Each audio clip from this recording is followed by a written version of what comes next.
Hello, Sharif here. And I guess I should say Sharif live here. Um, I had every intention of not being live, and then I realized something like the 4th of July is tomorrow. And rather than, well, along with talking about what I said I was going to talk about, I want to talk about something else also. So I'm. Going to be live. If you're expecting a um, a recording of me, sorry to disappoint you. That was called a joke. Um, and let's go ahead and do our regular meditation, and then I'll talk about the two subjects that um, I'm going to talk about. So I've got my timer here, and I'm setting it for the meditation machine for 5 minutes. And I'm going to invite you, as you are comfortable, to close your eyes. And as usual, square yourself, get yourself in a comfortable but upright position.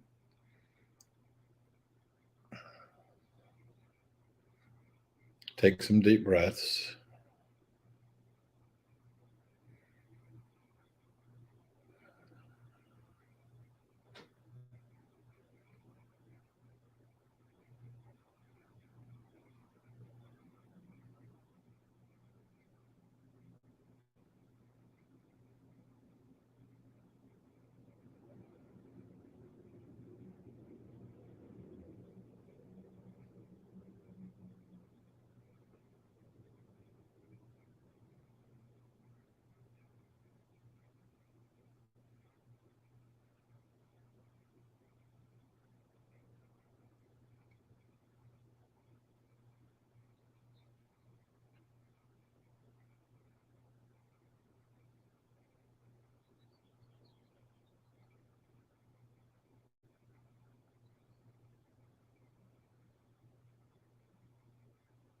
Connect your conscious mind and your conscious heart.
Watch your breath coming and going,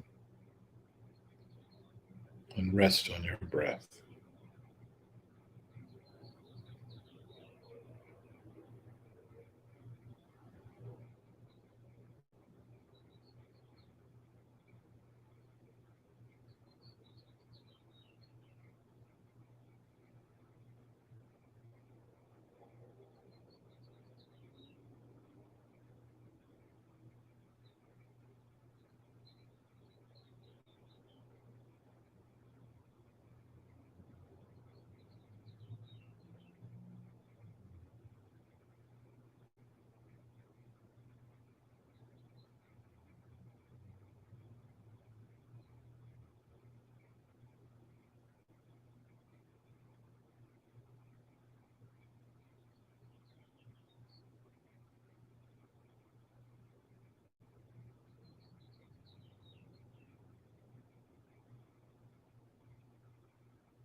And as you are ready,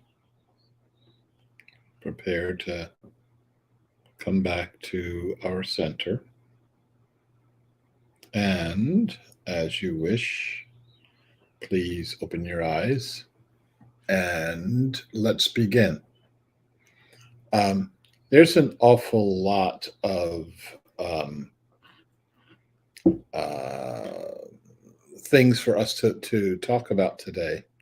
And there is um, my mode is, do I stretch it out or do I try to compact three things into our 30 plus minute session here? I'm moving for compaction. So, first thing is, I want to give you an early announcement of something I'll be doing starting in September, which is a course that I'm designing, which is unlike any other course I've ever done, and something I've been actually postponing for a few decades. But I think the time is right now that we need to do this. And this is a course on power. What is power? Where is it? Who has it? And I'm pretty sure that all the people who are on this call live and on the call who will be looking at the recording are having issues and conflicts with power. We don't have a story. We don't have a philosophy. We don't have an ideology that clarifies our power. We have ideologies that confuse it.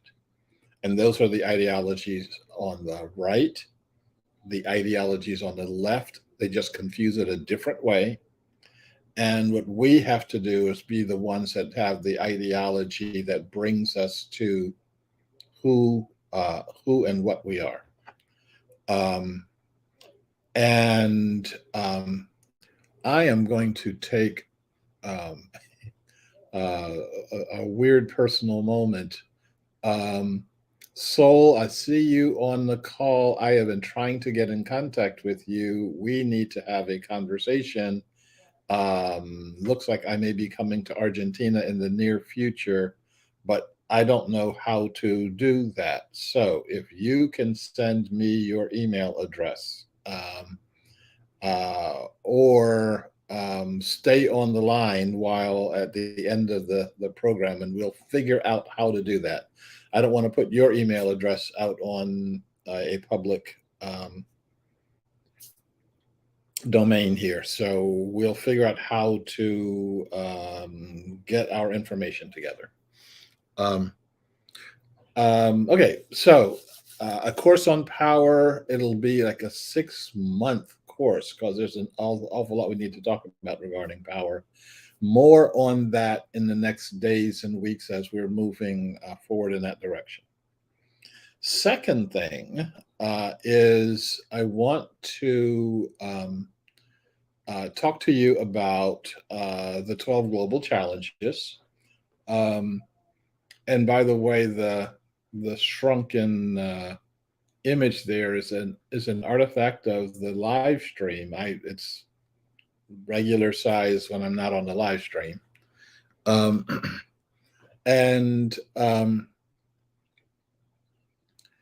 want to talk about the 12 global challenges and intention. The question is, what do you intend? What are the things that one of the things that clarifies your power is clarifying your intention. So, for example, if you look at the first three elements on first four elements on our global challenges: security, water, food, and energy. These are the most immediate, pressing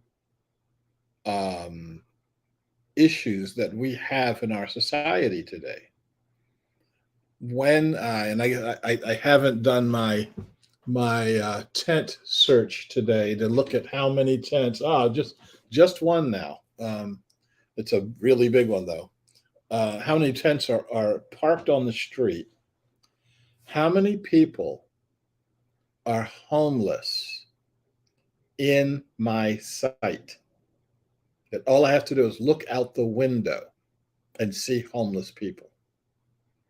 Now, a homeless person is someone who has no security. A tent right across the street from me a few months ago burned to the ground, and it burned um, within a matter of a few minutes. Everything that person owned was gone. Just poof, it's gone. And this happened at 2 o'clock in the morning, and I happened to be up working. And I'm almost always happen to be up working at 2 o'clock in the morning. Um, so I called the fire department immediately. They took their time coming, which is interesting since the fire department is literally 3 blocks away. They could have walked faster than they brought their truck. And they get out and they kind of lackadaisically walk over with a hose and spray this 2-story flame out, and then put the hoses back and drive away. And the whole thing is so routine for them. This utter lack of security on the part of our society. Um, do people have clean water to drink? We do. You turn the faucet on, and I never drink faucet water anymore. It goes through a couple of different filters, but if you have to, the filters work, and we can drink water out of our faucet. There are people in the world who cannot do that. I drank. I know I had one swallow of water when I was in Uganda and was sick in the bed for 3 days. When I was in Russia, we were told you don't drink the water.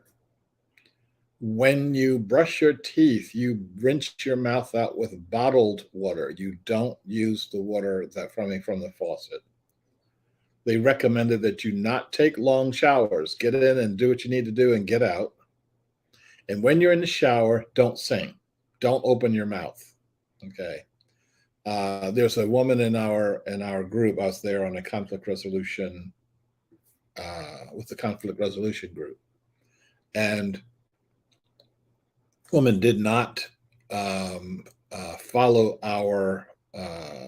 that advice, and she got rushed to the hospital by an ambulance in convulsions because she rinsed her mouth out with the water that was coming out of the spigot. So we, as Americans, so for those of you who are Americans watching this, we can drink our water. And therefore, because we can drink our water, I don't have to give I told myself some time ago I was not going to be using expletives in my live stream. So I don't have to care about the rest of the world as long as I've got water, as long as I've got food, as long as I've got energy. The rest of the world can go hang. Now, if I, as an American, don't have it, then the whole world is in a tizzy and everything is wrong, and we have to stop all action because I don't have energy, or I don't have food, or I don't have water. So the whole notion of clarifying our intentions, the whole notion of clarifying all 12 of these intentions has to do with you changing your perspective. You changing your perspective to from I, and then by extension, my group. Changing from I to we. Do we have security? Well, I've got locks on my door, so I have security. The guy that's out there in that tent does not. So we don't have security. I have water, but do my friends in Uganda and my friends in Russia, do they have adequate drinkable water? No. So therefore, we don't have water. When we, this global humanity, look at these 12 global challenges, we get to see that we are in deep trouble.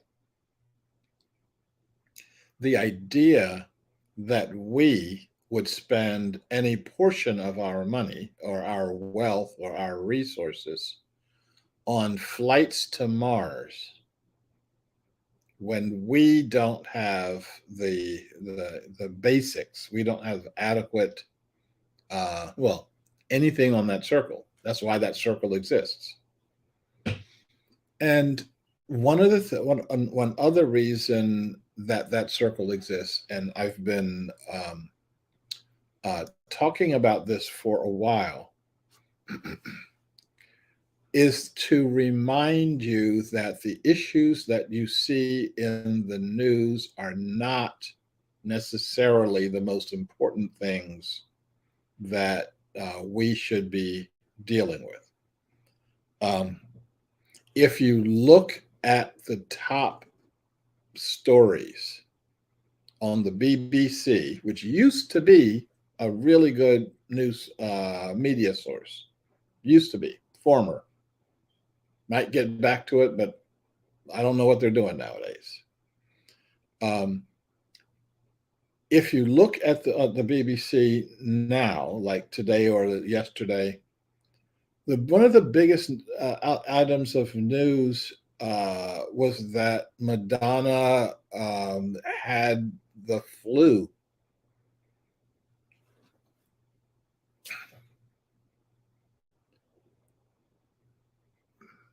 Why is that news? Why? When I go through my news feed, which I do every day, and I consult 4 to 10 different news sources, so I can sift through them and try to figure out what to watch.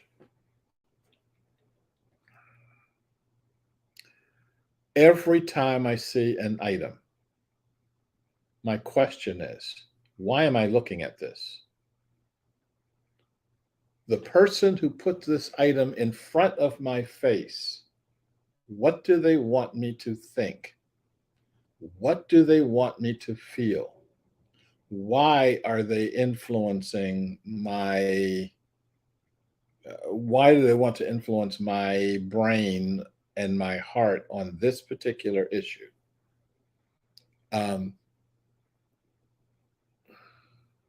What we have to do is look at the world, but look at the world through a changing lens. Look at the world not just from the lens of my privilege. And it's interesting. We have different notions of privilege based on our reality. And we look at other people who are amazingly privileged, but we see them as being destitute in some way because they're not me. And our goal, so the goal of some people when they say creating a world that works for all, What they really mean is creating a world that works for me. As long as it works for me and people like me, then it works for all. And that is simply not the truth. Um,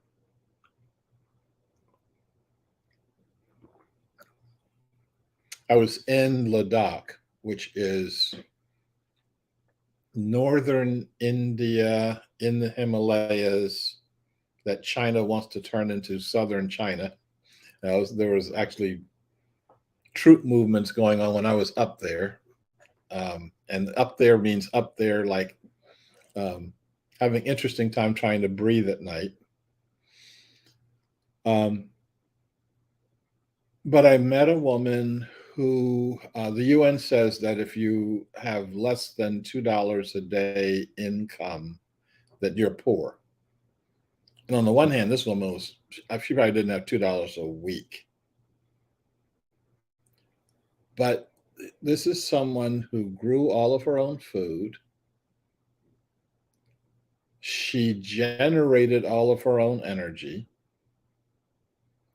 She had enough food and enough tea and enough everything, enough firewood, enough absolutely clean water. The water that she used for herself and her couple of yaks came off of a glacier that was absolutely crystal clean. This is the cleanest water I'd ever seen. Washing in the morning with water that was ice just a few minutes earlier was always invigorating. But she needed nothing. She lived her life in such a way that she was constantly asking, what can I do for my neighbors? You know, as when I stayed there for the 3 days, it's, you know, eat more food. She thought I was just too skinny. Um, eat more food, drink more tea. Uh, what can I do to help you to achieve your security and your happiness and your well-being? Now, how many people have millions and millions of dollars and think they're poor? And who are constantly working, striving, unhappy, lines all over their faces, unhappy because they don't have enough, unhappy because they don't have enough money to fill the hole that's in their heart. They don't know that much money doesn't exist because you can't fill the hole that's in your heart with money. Okay, I'm going to I'm going to wrap that up, and then I'm going to switch gears to something. And I think I'm going to do a video on this. I'm going to take my time to do a video on this. So I'm not going to try to rush it today. But wrapping up the intention. First of all, we have to clarify our intention. That what it isn't about what do I want. It's not about what does my group want. It's not about what the BBC and CNN want me to want. It's about looking at the world through my fresh eyes, through my fresh mind, through my fresh heart, and seeing the world as it is. And going around asking questions. How does the world work for you right now? And finding out some very interesting answers from that. So setting that intention of looking at the intention is something you can and should be looking at very deeply and very long. What else do you have to do? Stop being entertained, or spend an hour a day being entertained and spend the rest of your time paying attention to what's happening on your planet. Okay, so I'm going to show you something here.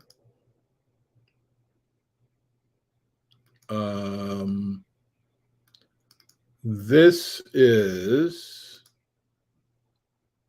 an image of, since we're talking about the 4th of July being tomorrow, um, I decided to show you this image of Francis Lightfoot Lee.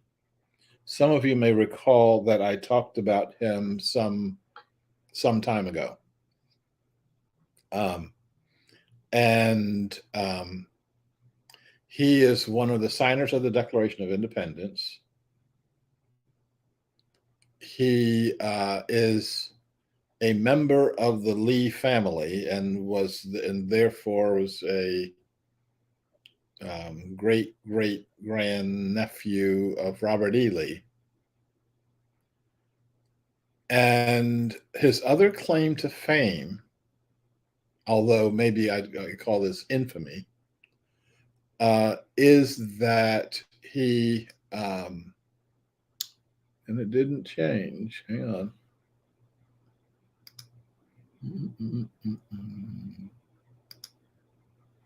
Try again.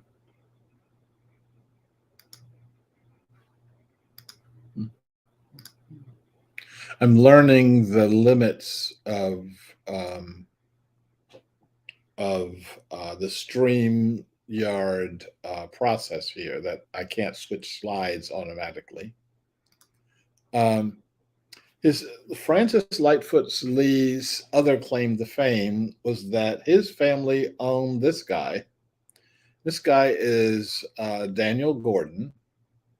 One of the few images of an enslaved person, and his other claim to fame was that he's my great grandfather. I don't know how many greats I did. I think I should have 4 or 5 greats in there. Born in slavery, lived in slavery. Obviously, from both the clothes he's wearing and the look in his eye, obviously was considered a house slave, was refined enough to be that. When the Civil War broke out, he escaped his slavery, went and joined the Union Army. Unclear what happened when he was there. And he, at the end of the war, as a free man, he went back to the plantation and continued had a very different relationship with the Francis Lightfoot Lee family. And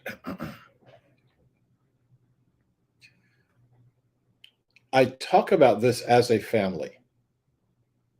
And what I'll be talking about, and I'll send you all the link to the video once I get it done.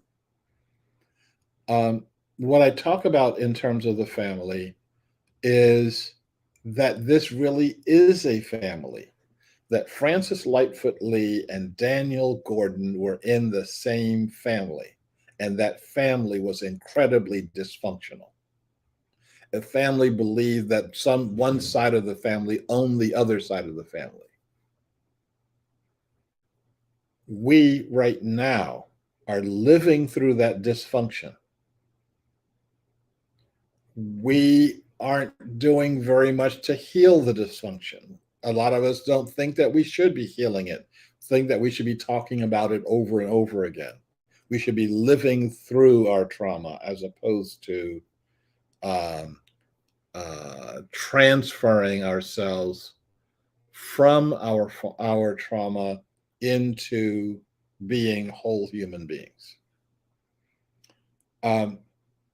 So you'll get that. So if I get that done and out as a 4th of July special, I will do so. The next time I will talk to you will be on Friday. It probably a recording, but it will start at the same time here. Um, I am and my time's up. I was able to do all three things within the half an hour. I'm patting myself on the back. So I will look forward to